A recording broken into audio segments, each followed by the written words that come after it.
বন্ধুরা, আমি আজকে ঘুরতে গিয়ে এমন কি কাণ্ড করে ফেললাম যার জন্য লোকজন আমাকে ফ্যাল করে এভাবে দেখতে লাগলো। আর কোথায় বা ঘুরতে গেলাম হঠাৎ করে। তো চলো, কিছু যখন বুঝতে পারছো না তখন পুরো গল্পটা তোমাদের সাথে শেয়ার করছি। হঠাৎ করে আমি আর আমার পিসি বেরিয়ে পড়েছিলাম একদম সোজা প্রিন্সেপ ঘাট, যেটা কলকাতার অবস্থা তো সবাই গিয়েছো, সবাই জানো। এখানকার ভিউ, এখান থেকে বিদ্যাসাগর সেতু দেখা যেত, সেটা সবাই জানো। আর আমরা নৌকার মধ্যে পুরো শুয়ে শুয়ে ভিউটাকে এনজয় করছিলাম।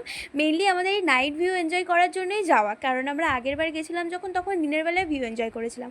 মেইনলি এই নাইট ভিউটা এনজয় করার জন্য যাওয়া। তো এত ভালো লেগেছে এখানটায় ঘুরতে, তোমাদের কী আর বলবো, তোমরা তো সবই জানো।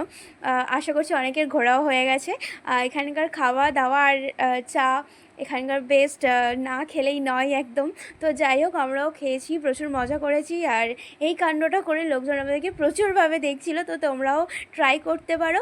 আর প্লিজ সাবস্ক্রাইব মাই চ্যানেল। আর দেখতে থাকো, হাসতে থাকো, বাঁচতে থাকো। তো দেখা হচ্ছে নেক্সট ভিডিওতে। সবাই ততক্ষণ ভালো থাকো। বাই বন্ধুরা।